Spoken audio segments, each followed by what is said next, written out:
When was the last time you went shopping? Did you notice some products were out of stock? When was the last time you tried ordering electronics? Did you face a delay in delivery? Why do you think that's happening? Because of China. It's not a conspiracy theory, it's called a supply chain crisis. Hello and welcome to Gravitas Plus. I'm Palki Sharma Upadhyay, and this is what is happening in the world right now. The United States is running out of Thanksgiving turkeys and Christmas trees. Australia does not have timber to build houses. Russia does not have marble beef and octopus in its restaurants. The UK is falling short of carbonated drinks. Car makers around the world are running out of chips. There is a shortage of toys, PlayStations and Nike shoes. Why?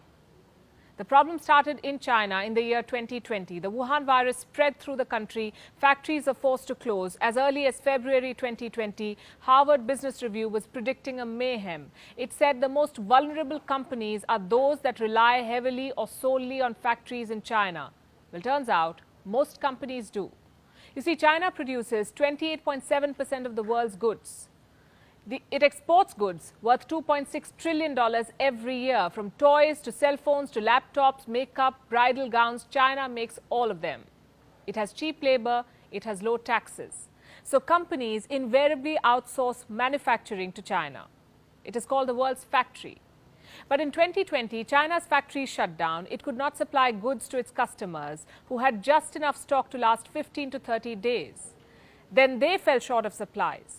On the 14th of February 2020, Fiat Chrysler Automobiles announced it is temporarily halting production at a car manufacturing factory in Serbia because it cannot get parts from China. Hyundai had to stop plants in Korea because of quote-unquote disruptions in the supply of parts resulting from coronavirus outbreak in China.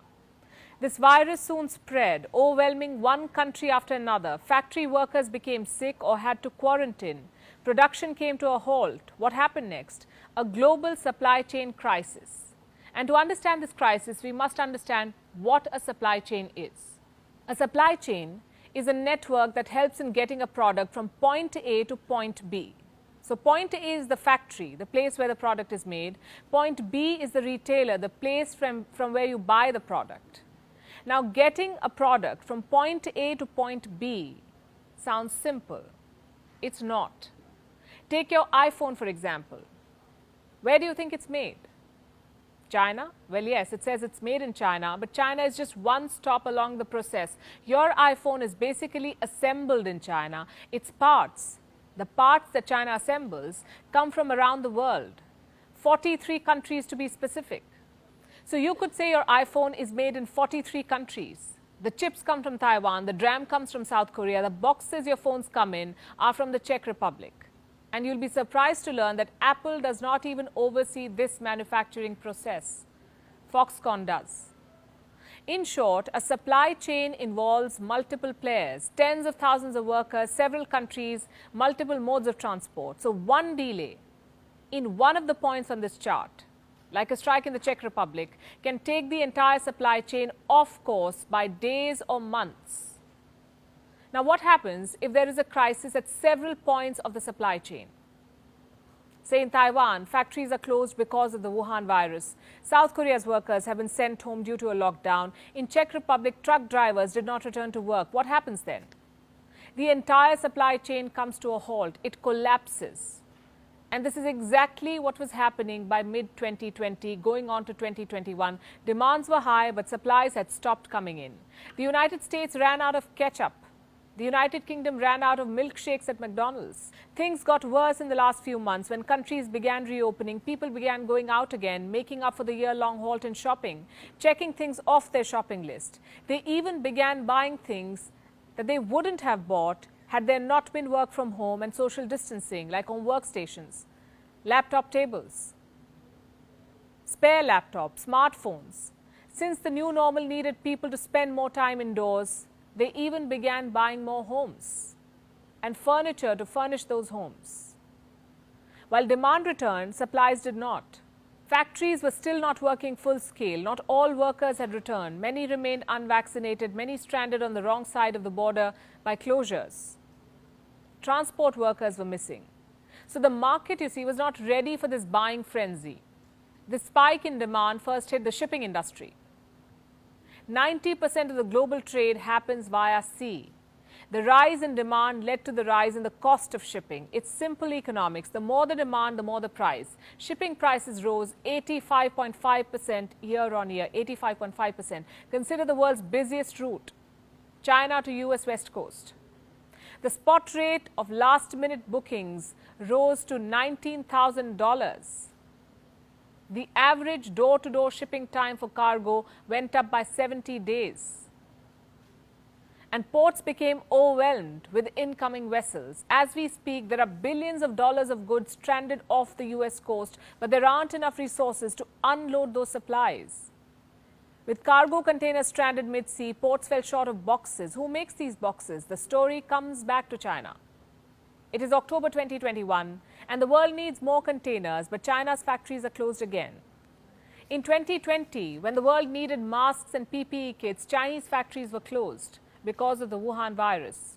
Now, when the world needs other supplies, Chinese factories are closing again, this time because of electricity shortage.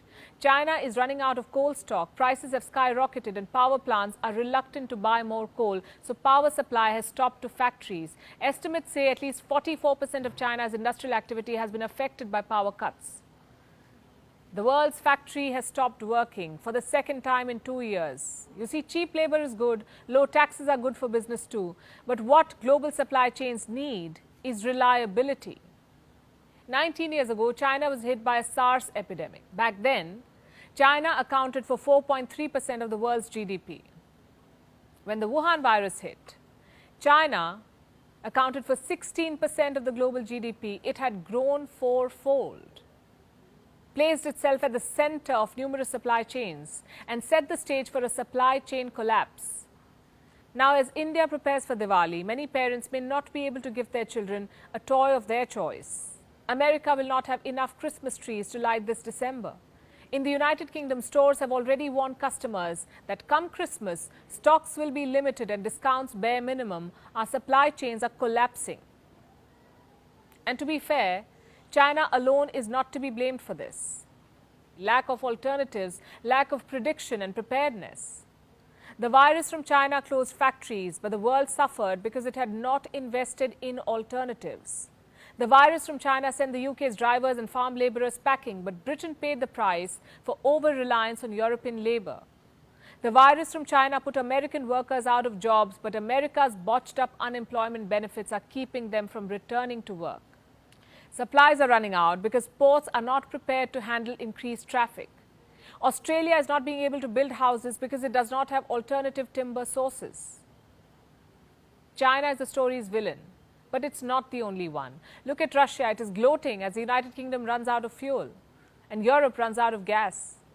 Over-dependence on any country is a bad idea. It leaves scope for weaponizing supply chains, arm-twisting nations. The supply chain crisis has taught us that it's time to rethink and re-evaluate global partnerships, create new alliances like the Quad, which aims to create alternative supply chains. It is also time to diversify global supply chains. Former US President Donald Trump had asked firms to move out of China. Japan is willing to pay firms to relocate back to Japan. Well, now is the time to remake those strategies. Also, the next time the world gives you Wuhan virus, be an India and aim for self-reliance. Don't be a US and run out of ketchup.